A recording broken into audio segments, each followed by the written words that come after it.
नमस्कार दोस्तों, आपका अपने चैनल मनोज गुप्ता एकेडमी में आपका स्वागत है।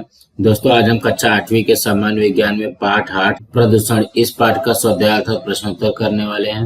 दोस्तों, अभी तक आप लोगों ने इस चैनल को सब्सक्राइब नहीं किया तो प्लीज सब्सक्राइब और चैनल लाइक कीजिए और अपने फ्रेंड्स के साथ शेयर कीजिए। दोस्तों, आप लोग इस वीडियो को अच्छी तरीके से देख करके अच्छी तरीके से सुन करके भी इसके प्रश्नोत्तर याद कर सकते हैं। ये है पाठ 8 प्रदूषण, उसका स्वाध्याय कर लेते हैं। पहले प्रश्न में क्या दिया गया है, नीचे कुछ वाक्य दिए गए हैं, वे किस प्रकार के प्रदूषण में आते हैं बताओ। उसमें से पहला है, दिल्ली में दिन में ही कोहरे होने का आभास होता है। ये किस प्रकार का प्रदूषण है? इसके उत्तर में आएगा वायु प्रदूषण। ये वायु प्रदूषण है। अब अगला करते हैं। दूसरे में क्या दिया गया, गोलगप्पे या पानी पूरी खाने पर अधिकतर उल्टी और जुलाब की परेशानी होती है। इसके उत्तर में आएगा जल प्रदूषण, जीवाणु अथवा विषाणु के कारण दूषित भोजन तथा पानी। अब अगला करते हैं। तीसरे में क्या दिया गया, अधिकतर बगीचे में घूमने के लिए जाने पर छींक की परेशानी होती है। इसके उत्तर में आएगा वायु प्रदूषण।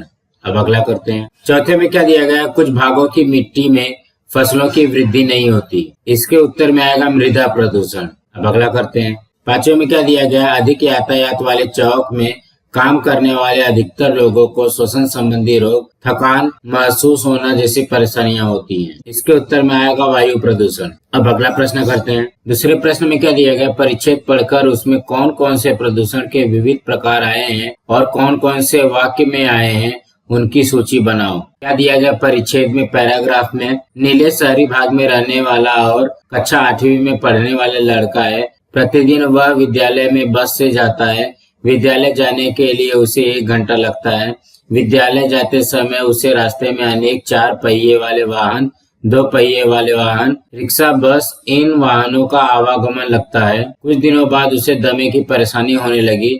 डॉक्टर ने उसे शहर से दूर रहने के लिए कहा। तब उसकी माँ ने उसे उसके मामा के गांव में भेजा। नीलेश जब गांव में घूमा तब उसे अनेक स्थानों पर कचरे के ढेर दिखाई दिए। अनेक स्थानों पर प्राणी मानवीय मलमूत्र की दुर्गंध आ रही थी। कुछ स्थानों पर छोटी नालियों से दुर्गंध युक्त काला पानी बहते हुए दिखा। कुछ दिनों के बाद उसे पेट के विकार की परेशानी होने लगी। इसके उत्तर में आएगा पहला, प्रतिदिन वह विद्यालय बस से जाता है। विद्यालय जाने के लिए उसे 1 घंटा लगता है। इसमें क्या आएगा, यातायात व्यस्त होने के कारण नीलेश अपना अधिक समय प्रदूषित संदूषित हवा में बिताता है। दूसरा वाक्य क्या है, विद्यालय जाते समय उसे रास्ते में अनेक 4 पहिए वाले वाहन, 2 पहिए वाले वाहन, रिक्शा, बस इत्यादि वाहनों की भारी यातायात का सामना करना पड़ा। इसमें आएगा बड़े पैमाने पर जीवाश्म ईंधन का दहन। तीसरा, कुछ दिनों के बाद उसे दमे की परेशानी होने लगी। इसमें आएगा वायु प्रदूषण, मानव स्वास्थ्य के लिए हानिकारक। चौथा, जब नीलेश गांव में घूमा तब उससे अनेक स्थानों पर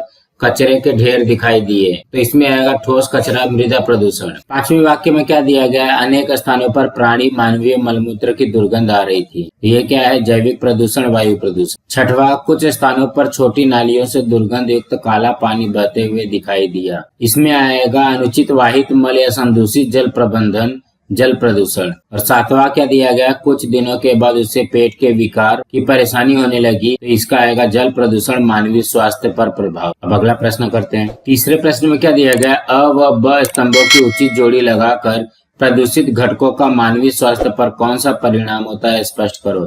यहाँ पे अ स्तंभ दिया गया, ब स्तंभ दिया गया, इसका हमको जोड़ियां मिलाना है। इसके उत्तर में आएगा पहला, कोबाल्ट युक्त पानी, अर्धांग वायु। दूसरा, मीथेन गैस, त्वचा का कैंसर। तीसरा, सीसा मिश्रित पानी, मतिमंदत्व। चौथा, सल्फर डाइऑक्साइड, आंखों में जलन। 5वां, नाइट्रोजन डाइऑक्साइड, फेफड़ों पर सूजन आना। अब अगला प्रश्न करते हैं। चौथे प्रश्न में क्या दिया गया, सत्य की असत्य बताओ। उसमें से पहला है, नदी के बहते पानी में कपड़े धोने पर पानी प्रदूषित नहीं होता। इसके उत्तर में आएगा असत्य और स्पष्टीकरण है, यदि मटमैले कपड़े बहते हुए पानी में धोए जाएं तब भी पानी प्रदूषित होता है, क्योंकि कपड़े की गंदगी तथा मैल पानी में मिश्रित हो जाती है। इससे निश्चित रूप से पानी प्रदूषित होता है। अब अगला करते हैं। दूसरे में क्या दिया गया, बिजली या विद्युत पर चलने वाले यंत्रों को जितना अधिक उपयोग किया जाए उतना अधिक प्रदूषण होता है। इसके उत्तर में आएगा सत्य और स्पष्टीकरण है, भारत में अधिकांश विद्युत उत्पादन कोयले के दहन के द्वारा होता है। इस प्रकार विद्युत निर्मित केंद्र बड़े पैमाने पर वायु प्रदूषण उत्पन्न करते हैं। यदि विद्युतीय उपकरणों को चलाने में अधिक मात्रा में विद्युत का उपयोग किया जाता है तो इससे बड़े पैमाने पर प्रदूषण उत्पन्न होगा, परंतु सौर ऊर्जा द्वारा विद्युत उत्पादन करने से प्रदूषण उत्पन्न नहीं होता है। अब अगला करते हैं। पांचवें प्रश्न में क्या दिया गया है, निम्न प्रश्नों के उत्तर लिखो। उसमें से पहला है प्रदूषण और प्रदूषक किसे कहते हैं। इसके उत्तर में आएगा प्राकृतिक पर्यावरण को दूषित करने की वह प्रक्रिया जो कि पर्यावरण पर हानिकारक प्रभाव डाल सकती है प्रदूषण कहलाती है। और परिसंस्था के प्राकृतिक कार्य में रुकावट उत्पन्न करने वाले तथा अजैविक तथा जैविक घटक या वनस्पति प्राणी और मनुष्य पर हानिकारक प्रभाव डालने वाले घटकों को प्रदूषक कहते हैं। अब अगला करते हैं। दूसरे में क्या दिया गया, अम्ल पर्जन्य किसे कहते हैं। इसके उत्तर में आएगा पहला, जब वर्षा के पानी में नाइट्रिक तथा सल्फ्यूरिक अम्ल की हानिकारक मात्रा विद्यमान होती है तब ऐसी वर्षा को अम्लीय वर्षा कहते हैं। दूसरा, कोयला, लकड़ी, पेट्रोल इत्यादि जीवाश्म ईंधनों के ज्वलन से नाइट्रोजन ऑक्साइड तथा सल्फर ऑक्साइड गैसें मुक्त होती हैं। यह सभी गैसें हवा में मिश्रित हो जाती हैं। तीसरा, चूंकि यह सभी ऑक्साइड पानी में विलय हैं अतः यह सभी ऑक्साइड वर्षा के पानी में घुल जाते हैं। जल वाष्प में बड़े पैमाने पर नाइट्रोजन तथा सल्फर ऑक्साइड के घुलने से नाइट्रिक अम्ल, नाइट्रस अम्ल, सल्फ्यूरस अम्ल तथा सल्फ्यूरिक अम्ल निर्मित होते हैं। चौथा, ये अम्ल धुएं वर्षा की बूंदों तथा हिमकणों में मिश्रित हो जाते हैं। इससे इनकी मूलभूत संरचना में परिवर्तन हो जाता है तथा अम्लीय वर्षा के स्वरूप में ये सभी भूमि पर गिरते हैं। और पांचवा है, अम्लीय वर्षा के निम्नलिखित प्रभाव हैं। पहला, मिट्टी तथा जल स्रोतों की अम्लीयता में वृद्धि होना। दूसरा, वृक्षों को क्षति पहुंचना। तीसरा, वन्य जीवन तथा मछलियों के लिए पानी अनुपयोगी हो जाता है। चौथा, अम्लीय वर्षा के कारण इमारतों, मूर्तियों, ऐतिहासिक धरोहरों, पुल, धातुओं की मूर्तियों तथा तार के बाड़ों इत्यादि का क्षरण होता है। इस प्रकार अम्लीय वर्षा से हमारे राष्ट्रीय संपत्ति को नुकसान पहुंचता है। पांचवा, अम्लीय वर्षा से कृषि तथा कृषि से संबंधित भूमि, खेतों पर बुरा प्रभाव पड़ता है। अब अगला करते हैं। तीसरे में क्या दिया गया, हरित गृह परिणाम किसे कहते हैं। इसके उत्तर में आएगा पहला, हरित गृह प्रभाव एक ऐसी प्रक्रिया है जिसके कारण वैश्विक तापमान में वृद्धि हो रही है तथा जलवायु परिवर्तन हो रहा है। दूसरा, पृथ्वी सूर्य से सौर ऊर्जा के स्वरूप में ऊष्मा प्राप्त करती है। पृथ्वी की सतह इस ऊष्मा को अवशोषित करती है तथा इस ऊष्मा को अवरक्त विकिरण के रूप में वातावरण में पुनः परावर्तित कर देती है। इस परावर्तित ऊष्मा में से कुछ ऊर्जा सीधे अंतरिक्ष में चली जाती है। तीसरा, परंतु प्रदूषण के कारण वातावरण में CO2, CH2 तथा पानी की वाष्प की एक परत बनी हुई है। यह परत परावर्तित ऊर्जा को अवशोषित कर लेती है। परिणाम स्वरूप यह ऊर्जा पृथ्वी की सतह पर पुनः ऊष्मीय ऊर्जा के स्वरूप में वापस भेज दी जाती है। चौथा, यही ऊष्मीय ऊर्जा पृथ्वी के तापमान को बढ़ाती है। इसे ही हरित गृह प्रभाव कहते हैं। इससे वैश्विक तापमान में वृद्धि होती है। पांचवा, CO2, CH4, N2O तथा CCl2F2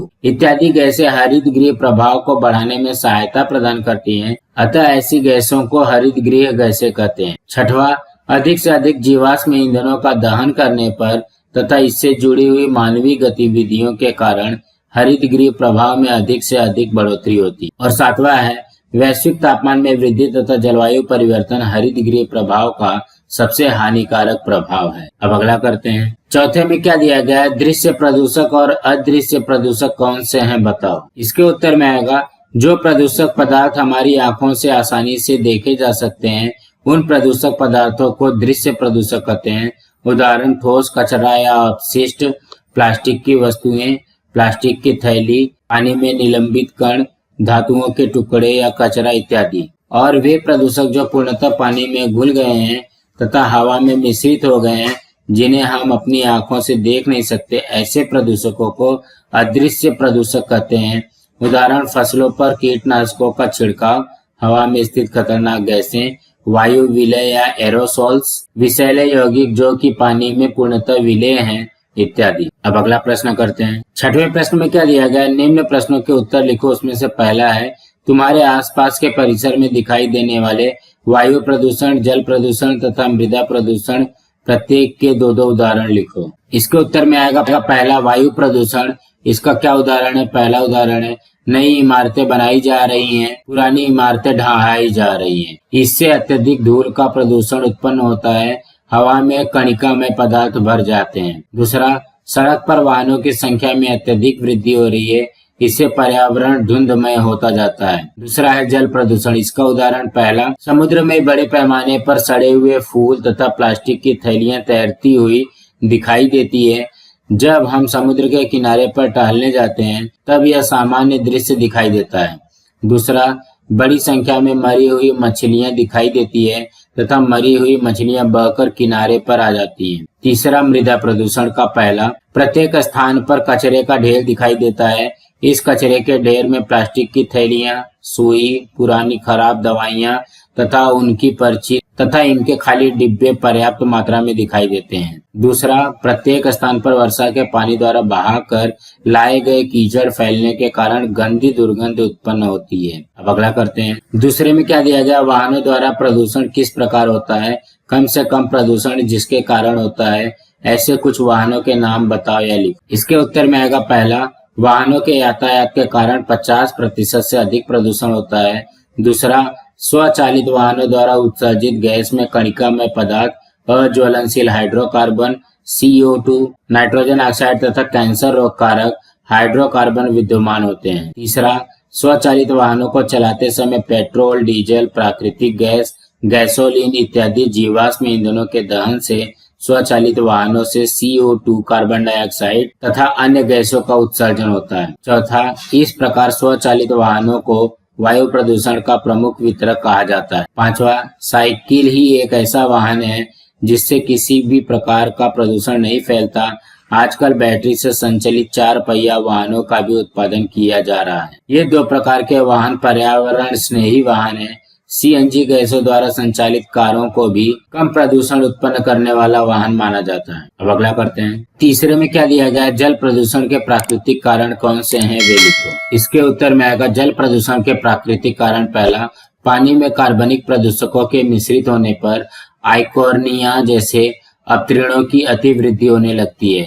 शैवालों की अतिवृद्धि के कारण पानी पीने योग्य नहीं रह जाता। यह जलीय वनस्पतियां दिन के समय ऑक्सीजन का उत्सर्जन करती हैं, परंतु रात्रि के समय जलीय वनस्पतियों को ऑक्सीजन की आवश्यकता होती है। इससे पानी के ऑक्सीजन स्तर में कमी आ जाती है, इसलिए पानी के प्राकृतिक विशेषताओं में परिवर्तन हो जाता है। दूसरा, जब पानी में विघटनशील पदार्थ मिश्रित हो जाते हैं तब इन विघटनशील पदार्थों के कारण पानी गंदा तथा प्रदूषित हो जाता है। तीसरा, कीचड़ अथवा अपरदित मिट्टी के इकट्ठा होने के कारण नदियां अपना मार्ग बदल देती हैं तथा अपनी मूल बहाव की दिशा परिवर्तित कर देती हैं। नदी की धाराएं भी परिवर्तित हो जाती हैं। कीचड़ के जमाव से पानी प्रदूषित हो जाता है। और चौथा है, मिट्टी के अपरदन के कारण आसपास के परिसर के जल स्रोत, सूक्ष्म जीव, जीवाणु, आदि जीवी, कीड़े तथा सूक्ष्म कृमि के लार्वा पानी में प्रवेश करते हैं। इस कारण पानी में अनेक प्रकार के भयंकर जैविक प्रदूषण उत्पन्न हो जाते हैं। अनेक अकार्बनिक प्रदूषक भी पानी में मिश्रित हो जाते हैं। पानी में स्थित कवक तथा जीवाणु के कारण पानी पीने योग्य नहीं रह जाता है। इस प्रकार का पानी जलजन्य रोगों का प्रसार करता है। अब अगला करते हैं। चौथे में क्या दिया गया है, वायु प्रदूषण के कोई भी 4 प्रतिबंधात्मक उपाय बताओ। इसके उत्तर में आएगा वायु प्रदूषण के 4 प्रतिबंधात्मक उपाय। उसमें से पहला है, कारखानों से बाहर निकलने वाले धुएं में अनेक प्रकार के दूषित कण पाए जाते हैं। इसके लिए प्रदूषण को नियंत्रित करने वाले यंत्र का उपयोग करना अनिवार्य है।